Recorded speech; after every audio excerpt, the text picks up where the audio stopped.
Selamat malam, Anda menyaksikan Talk Politics with Reinhard. Saya Reinhard Sirait. Teka-teki siapa capres Partai Demokrasi Indonesia Perjuangan akhirnya terjawab usai Ketua Umum PD Perjuangan Ibu Megawati Soekarno Putri resmi menunjuk Ganjar Pranowo sebagai calon presiden dalam pemilu 2024. Bagaimana proses penunjukan Ganjar sebagai capres dan siapa cawapres yang nantinya akan mendampingi sang gubernur Jawa Tengah tersebut? Saya Reinhard Sirait, inilah Talk Politics selengkapnya.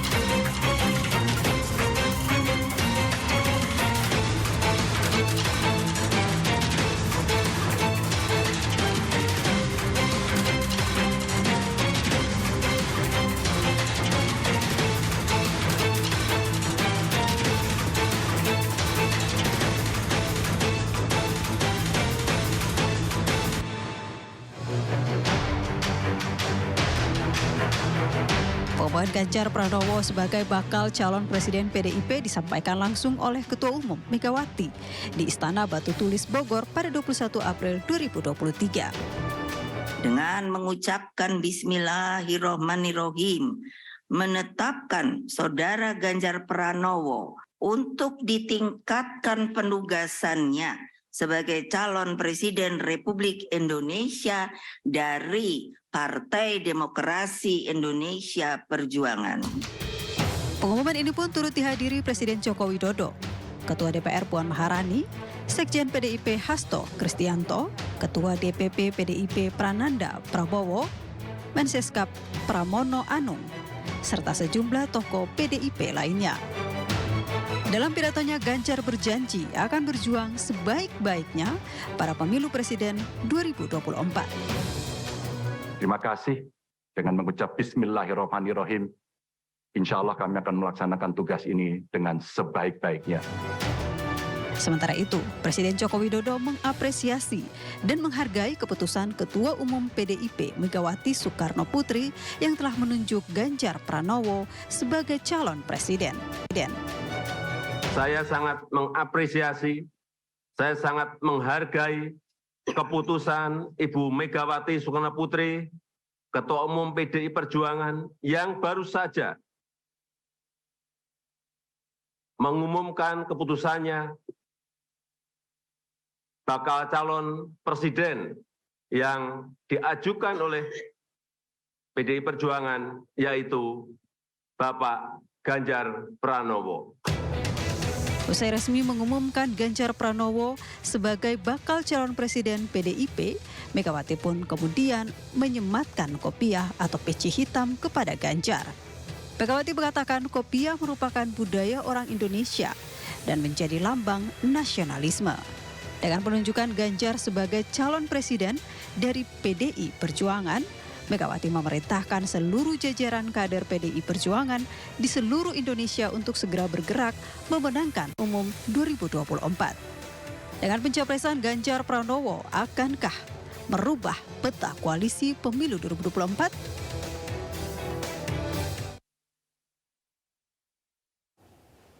Ya, banyak yang menyebut capres dari PD Perjuangan adalah game changer dalam politik nasional di tahun 2024. Dan malam hari ini di Talk Politics with Reinhard, Sekjen PD Perjuangan Mas Hasto Kristianto akan buka-bukaan bagaimana sebetulnya panggung belakang dari pencapresan Ganjar Pranowo. Saya akan sapa langsung Mas Hasto Kristianto, Sekjen PD Perjuangan. Mas Hasto, terima kasih banyak. Ya, selamat malam. Sudah meluangkan waktu bagi kami MNC News mewawancari Mas Hasto.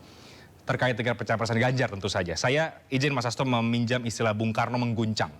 Jadi beberapa hari yang lalu ketika Bu Mega mengumumkan nama capres dari PD Perjuangan itu Pak Ganjar Pranowo, ini mengguncang politik di tanah air, langsung sorotan semuanya menuju ke PD Perjuangan. Tapi yang mungkin banyak publik ingin tahu bagaimana sebetulnya panggung belakang cerita di balik layar ketika akhirnya Ibu Mega menjatuhkan pilihan terhadap Pak Ganjar Pranowo, Mas.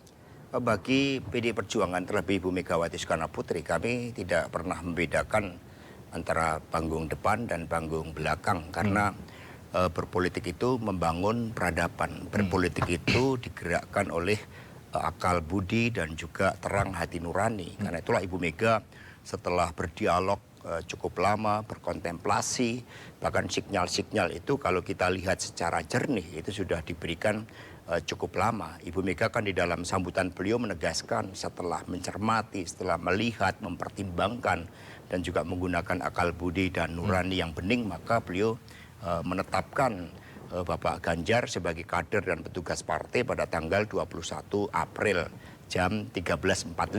Itu merupakan suatu momentum dan tugas kami sebagai DPP partai adalah menyiapkan secara detail.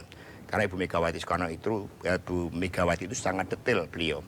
Misalnya terkait dengan tahapan bagaimana beliau sudah datang di Batu Tulis pada hari Rabu malam dan sebelumnya Mas Prananda Prabowo datang mendahului, nyopir sendiri, kemudian mempersiapkan aspek-aspek ideologis dan spiritual. Kemudian saya baru diperintah oleh Ibu Mega untuk menelpon Bung Ganjar pada hari Rabu malam, dan kemudian perintahnya sederhana, besok pagi bertemu Ibu, tiket pesawat sudah dipersiapkan, jam 9 pagi berangkat dan nanti ada yang menjemput di Bandara Soekarno-Hatta, dan kemudian sepanjang perjalanan kami diminta untuk melakukan berbagai prekondisi, meskipun juga Pak Ganjar tidak tahu kalau akan diumumkan pada hari Jumat. Sehingga segala sesuatunya merupakan proses yang dipersiapkan secara matang, aspek-aspek kepartean, aspek-aspek tugas dan tanggung jawab yang diberikan. Baru kemudian pada hari Kamis sore diadakan rapat. Di situ hadir ada Mas Prananda Prabowo, Mbak Puan Maharani, Pak Oli Dondo Kambe, dan juga Mas Pramono Anung. Mengapa Mas Pramono Anung juga penting? Karena beliau adalah sekjen senior. Dan Mas Pram punya tugas untuk melakukan komunikasi dengan Bapak Presiden Jokowi guna memastikan kehadiran Bapak Presiden pada acara yang sangat penting tersebut. Jadi saat itu pun sebetulnya para elit PD Perjuangan juga belum mengetahui keputusan Ibu, dan itu memang dilakukan mendadak atau bagaimana, Mas? Belum, karena memang kami diperintah, bahkan diambil sumpah oleh Ibu Mega agar rencana tersebut tidak bocor. Karena kita memang dalam desain komunikasi itu ada elemen of surprise. Dan kemudian juga momentum. Saya ini kan insinyur, momentum itu kan massa kali velocity. Itulah yang kemudian kami rancang dengan desain press release jam 7 pagi, di mana jam 7 pagi kami sudah berikan sinyal, meskipun keputusan dan momentum itu berada di tangan Ibu Megawati Soekarno Putri, tapi dalam poin kedua rilis kami bahwa Ibu Mega akan mengambil keputusan sewaktu-waktu. Kemudian 3, kami berikan berbagai momentum yang penting secara historis, setting historisnya. Kemudian jam 10 pagi kami mengundang seluruh jajaran pengurus partai yang jumlahnya ada 1,2 juta orang, dan itu pasti bocor karena melalui WhatsApp, melalui virtual. Dan kemudian dari situlah kami baru mengumumkan kepada teman-teman pers jam 12.30. Dan ini bertepatan pada momentum yang sangat penting, yaitu Hari Kartini, di mana gelora emansipasi untuk menghormati harkat dan martabat perempuan itu digelorakan. Dan kebetulan itu segala sesuatunya itu terjadi pada hari Jumat. Kalau Pak Jokowi kan hari Rabu. Nah ini kalau Bu Mega ini ternyata pengumuman Pak Jokowi yang pertama, Pak Jokowi yang kedua, dan kemarin Bapak Ganjar Pranowo juga terjadi pada hari Jumat. Oke. Jadi elemen of surprise-nya betul-betul menjadi kejutan bagi publik di tanah air saat itu, Mas Betul, Hasto. karena dari di internal sendiri pun, karena sejak awal kan sudah di dalam rapat DPP, kita sudah menyerahkan bahwa keputusan dan momentum yang tepat itu berada di tangan Ibu Megawati Soekarno Putri. Nah, dengan demikian kami jaga. Bahkan ketika kami mendesain backdrop pun, kami nggak menyebut Batu Tulis, kami tidak menyebut tanggalnya, karena kami khawatir. Dan saat itu sebenarnya pada hari Kamis malam sudah ada laporan kalau internetnya kapasitasnya juga di Batu Tulis terbatas sebenarnya. Tetapi karena kami tidak ingin melibatkan pihak lain yang menyebabkan elemen of surprise-nya nanti bisa berkurang, maka ya kami gunakan apa adanya. Yang penting dari aspek audio dan kemudian visualnya itu masih bisa ditangkap dengan jelas oleh publik. Dan di sini juga menunjukkan suatu era abad yang baru. The power of social media itu betul-betul mampu mengguncangkan sebagaimana kata Bung Karno dari Bung Reinhardt tadi. Iya. Oke, yang jelas saat itu juga kita melihat Pak Presiden Jokowi yang sudah tiba di Solo kembali lagi ke Jakarta. Artinya Pak Jokowi pun juga tidak mengetahui pengumuman Bu Mega akan mengumumkan Pak Ganjar Pranowo. Bapak Presiden Jokowi sudah diberitahu oleh Bapak Pramono Anung itu pada hari Rabu dan Kamis. Oke. Hanya Rabu ini masih samar-samar, kemudian Kamis jam 10 itu baru disampaikan secara terus terang bahwa memang Ibu Megawati Soekarno Putri bermaksud mengumumkan penetapan calon presiden pada hari Jumat. Sehingga kemudian diatur dan Mas Pramono yang bertanggung jawab. Maka kemudian ketika Pak Presiden datang di Istana Batu Tulis, pada saat kita duduk bersama dengan Ibu Megawati Soekarno Putri, saya lapor pada Pak Presiden. Pak Presiden mohon izin nanti Mas Pramono Anung Menseskap untuk membacakan teks Pancasila. Lalu Pak Presiden bilang, hati-hati jangan salah. Jadi itu semuanya, jadi MC-nya diambil dari Kepala Sekretariat, saya mengheningkan cipta, kemudian pembacaan teks Pancasila, Mas Pramono Anung, karena hanya itu. Kemudian ada Pak Oli Dodo Kambe yang juga hadir sebagai representasi dari bendahara umum partai. Oke, menarik Mas Hasto. Tapi pertanyaannya sekarang adalah, mengapa akhirnya Ganjar Pranowo yang dipilih? Ya itu kan bagi Ibu Megawati Soekarno Putri kalau kita lihat ketika mempersiapkan secara ideologis dan spiritual, Ibu Mega kan memberikan suatu nasihat yang sangat dalam. Ibu Mega berpesan menjadi pemimpin itu harus bijaksana dan baik, baik dan bijaksana. Jangan lihat istana dari sisi terangnya, kenali sisi gelapnya, dan tanggung jawab pemimpin bagi rakyat bangsa dan negara. Maka kamu akan menjadi pemimpin. Ini suatu pesan yang secara filosofis sangat dalam dan tentu saja Ibu Mega akan melihat bahwa proses kaderisasi, penugasan kader itu kan berlangsung cukup lama. Pak Ganjar terlibat di dalam Badiklat. Jadi saya ini menjadi peserta kaderisasi pada tahun 2001 bersama dengan Pak Ahmad Basarah, Mas Bambang Pacul sebagai pelaksana, Bu Eva Kusuma Sundari, Budiman Sujatmiko, kemudian ada Pak Aryo Bimo dan sebagainya. Tokoh-tokoh muda yang sekarang tampil di permukaan itu tidak terlepas dari proses penggemblengan. Saat itu Pak Ganjar ikut membidangi Badiklat Partai. Kemudian Badan Penanggulangan Bencana. Setelah itu menjadi anggota DPR 2 periode, gubernur 2 periode. Sehingga semua sudah melalui pencermatan yang sangat lama sesuai dengan penugasan. Maka di dalam pengumuman tersebut Ibu Mega menyampaikan meningkatkan penugasan dari Bung Ganjar dari Gubernur Jawa Tengah menjadi calon presiden. Oke. Jadi tidak serta-merta karena faktor elektabilitas dari Pak Ganjar Pranowo yang kita tahu sejak selama awal ini. Kami dididik di partai ini untuk mengembangkan segala sesuatunya secara organik dengan keyakinan di dalam berpartai. Sehingga elektoral yang diukur melalui survei itu setiap saat bisa berubah. Sehingga kami nggak boleh menjadikan itu sebagai patokan. Berpolitik harus dengan suatu keyakinan. Ketika Ibu Mega menilai orang, itu Ibu cermat sekali. Contohnya ketika dalam masa yang sangat sulit ketika Ibu Mega harus menyelesaikan krisis multidimensi. Ibu Mega kan membentuk suatu kabinet yang dikenal sebagai second kabinet. Yang dikenal sebagai the dream team. Yang mampu menyelesaikan krisis multidimensi. Dan saat itu dari PD Perjuangan kita lihat yang menjadi menteri kan hanya beberapa orang. Artinya Ibu Mega betul-betul mengedepankan kepentingan bangsa dan negara. Ini yang kami pelajari dan menjadi bagian dari kultur dedication of life di PD Perjuangan bahwa berpolitik kita untuk bangsa dan negara. Sehingga banyak yang pihak-pihak yang salah membaca tentang Ibu Megawati Soekarno Putri.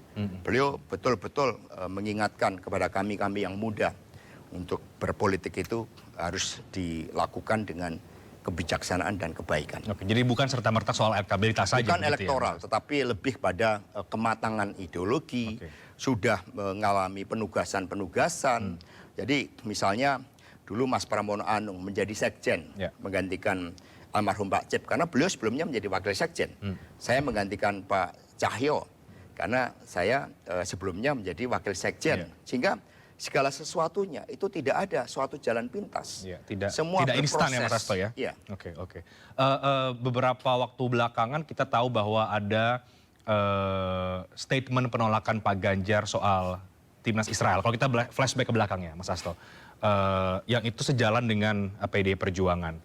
Apakah sikap Pak Ganjar itu juga menjadi salah satu pertimbangan kesetiaan, tanda kesetiaan terhadap PDI Perjuangan, terhadap Bu Megawati, sehingga akhirnya itu menjadi salah satu alasan Bu Mega yakin terhadap nama Ganjar Pranowo untuk dicapreskan? Sama sekali tidak, karena kalau itu menjadi alasan Pak Koster yang menjadi calon presiden, bukan Pak Ganjar. Oke, jadi itu bukan menjadi tanda. Meskipun banyak pihak yang melihat bahwa itu diajarkan itu seperti di dalam syarat, Mas Hasto. Itu diajarkan dalam sekolah kaderisasi. Ya kalau yang melihat itu sebagai ujian itu terlalu ya berlebihan. Maka tadi saya katakan kalau itu sebagai sebuah ujian, ya Pak Koster yang menjadi calon presiden, bukan Pak Ganjar. Itu sebagai suatu sikap ideologis, di mana kami memang diajarkan oleh Ibu Mega itu pemahaman terhadap geopolitik. Ibu sejak dulu menyampaikan pemikiran Bung Karno tentang geopolitik, maka mengapa kemudian saya ambil disertasi tentang pemikiran geopolitik Soekarno. Itu semua karena proses kaderisasi yang ditanamkan oleh Ibu Megawati Soekarno Putri. Adakah syarat atau bahasa yang mungkin kontrak politik terhadap Pak Ganjar Pranowo sebagai baca pres yang diusung oleh PDI Perjuangan? Ya bagi seluruh kader kan komitmennya kan di dalam anggaran dasar, anggaran rumah tangga partai. Itu kan mengelola partai itu sama dengan mengelola negara. Basisnya adalah ideologi Pancasila dengan spirit kelahirannya pada tanggal 1 Juni 1945 dan mengedepankan prinsip-prinsip kerakyatan, kebangsaan, kemanusiaan yang kemudian dijalankan dengan jalan Trisakti. Sehingga setiap kader PDI Perjuangan sadar bahwa membangun kedaulatan pangan untuk kesejahteraan petani dan berdikari di bidang pangan itu adalah suatu keputusan politik strategis. Maka mengapa Ibu Mega, Pak Jokowi, kami semua termasuk Pak Ganjar itu disebut sebagai petugas partai. Petugas partai itu petugas negara. Partai itu menyatu dengan kekuatan rakyat. Rakyat yang sadar, yang mengorganisir di dalam partai politik karena memiliki kesesuaian dengan ideologi, sejarah, dan platform serta ketokohan di dalam partai tersebut. Sehingga ada kesadaran ideologis. Bagaimana kedaulatan di bidang politik, berdikari di bidang ekonomi, itu harus dijabarkan. Bagaimana dengan tata keuangannya, bagaimana dengan tata pangannya, dengan tata ruangnya, agar kita sebagai bangsa maritim betul-betul dapat menjadikan Indonesia ini sebagai bangsa besar. Tadi saya mau tanya soal itu juga itu Mas Hasto, soal terminologi petugas partai yang kembali digunakan oleh Ibu Mega. Terminologi ini kan kemudian banyak dipandang miring oleh sebagian pihak, dianggap seolah-olah berarti capres PDI Perjuangan itu berada di bawah kendali Ibu Megawati. Jawaban dari Mas Hasto? Ya semuanya tahu bagaimana kepemimpinan Pak Jokowi selama 2 periode.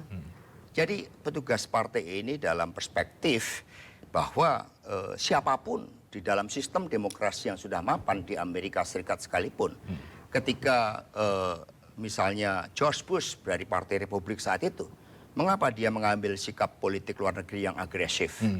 Itu karena platform dari Partai Republik yang berbeda dengan Partai Demokrat yang lebih mengedepankan hak asasi manusia.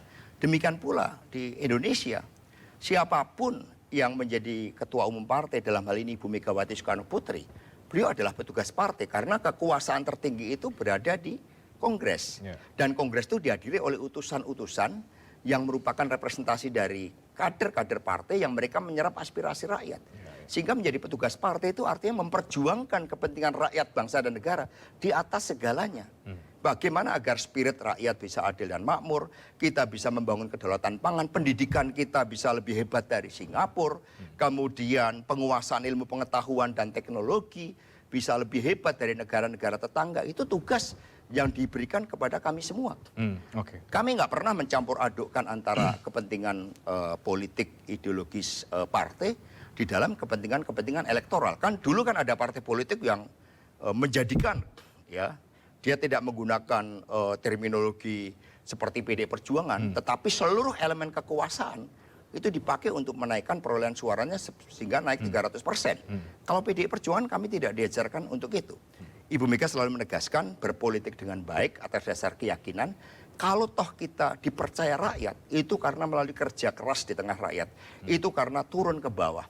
itu karena kerja elektoral secara organik dari seluruh elemen PD Perjuangan, bukan quote and quote menggunakan segala cara di dalam memenangkan pemilu. Itu amanat dari kami sebagai petugas partai, sehingga posisi sebagai petugas partai adalah posisi yang terhormat. Bahwa ada yang menyerang, yaitu karena ya mereka ingin mendowngrade berbagai momentum yang sangat baik, ya buat kita biasa.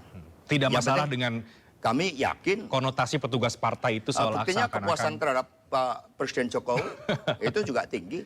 Kerja-kerja membangun infrastruktur kemarin diuji di dalam Idul Fitri, bagaimana mobilitas penduduk bisa berjalan dengan masif karena dukungan infrastruktur yang sangat baik yang di dalam teori geopolitik Soekarno itu merupakan suatu koridor strategis yang mempertemukan dari Indonesia sebagai negara kepulauan melalui suatu infrastruktur yang terintegrasi. Oke, Mas Hasto, bagaimana kemudian internal kader PD Perjuangan merespon pencapresan Pak Ganjar Pranowo? Publik belum lupa rasanya bahwa dianggap ada friksi antara dalam tanda kutip kubunya Mbak Puan dengan kubunya Pak Ganjar misalnya. Kemudian statement-statement dari beberapa elit PD Perjuangan saat itu ya yang dianggap kemudian menyudutkan Pak Ganjar Pranowo. Nah, ketika sudah dicapreskan seperti ini, apakah Mas Hasto bisa menjamin bahwa semua kader ini betul-betul punya satu pandangan yang sama? Toh kami sangat solid. Bahkan kalau kita lihat, ya saya juga sangat terharu kemarin ketika Mbak Puan misalnya, itu beliau menampilkan sosok pemimpin negarawan dan kemudian justru mempromosikan dari keputusan Ibu Megawati Soekarno Putri. Beliau tampilkan di Instagramnya sehingga nggak ada persoalan. Hanya saat itu dipersepsikan ada dinamika seperti itu karena ada memang pihak-pihak yang katakanlah ya tidak suka dengan PD Perjuangan. Sehingga sepertinya itu dilakukan politik dramatisasi yang luar biasa. Padahal kami demokrasinya terpimpin. Ya kalau ada penetapan pengganti Bu Risma saja dulu ada dinamika. Tapi itu suatu hal yang biasa yang semua menunjukkan suatu kematangan. Bahkan Mas Pacul sendiri dalam intuisi politiknya setelah berdialog dengan Ibu Mega pada tanggal 25 Februari, Mas Pacul cerita kepada saya bahwa ini arah dari Ibu Mega ini sudah kepada Pak Ganjar dan semuanya berjalan dengan sangat baik. Bahkan di sini menunjukkan bahwa demokrasi di PD Perjuangan itu demokrasi yang sangat matang. Sama dulu ketika kami juga memberikan teguran, sanksi kepada Pak Ganjar Pranowo, kan itu merupakan hal yang terjadi sebagai suatu dinamika yang positif karena kami partai yang mengemban nama demokrasi Indonesia. Jadi Mbak Puan legowo menerima keputusan Ibu Megawati Soekarno Putri. Bahkan menunjukkan suatu daya dukungan yang luar biasa. Apalagi juga setelah Ibu Mega mengumumkan dan tidak hanya menetapkan, Ibu Mega juga langsung memberikan penugasan kepada Mas Prananda Prabowo, Mbak Puan Maharani dengan mandat khusus. Itu artinya apa? Bagi kalangan internal PD Perjuangan, ini ditangkap sebagai satu totalitas dari Ibu Megawati Soekarno Putri yang betul-betul mengedepankan kepentingan bangsa dan negara dan bagaimana partai ini memang harus terus berkembang di dalam menjadi obor penerang di dalam memimpin pergerakan rakyat Indonesia agar kita menjadi bangsa yang hebat, bangsa yang terhormat, bangsa yang disegani di antara bangsa-bangsa lain di dunia. Semua bergerak. Sehingga lalu kami semua berpikir, loh ketika Ibu Mega aja penuh dengan totalitas, menugaskan Mas Prananda dan Mbak Puan, masa kita kemudian tidak bergerak? Maka ini bisa dilihat responnya dengan pemasangan bendera PDI Perjuangan di rumah-rumah pengurus PDI Perjuangan di seluruh Indonesia. Ini menunjukkan bagaimana antara pemimpin yang dipimpin dan rakyat itu ada bonding. Mas Hasto, apa yang membuat akhirnya Mbak Puan bisa menerima keputusan Bu Mega ini?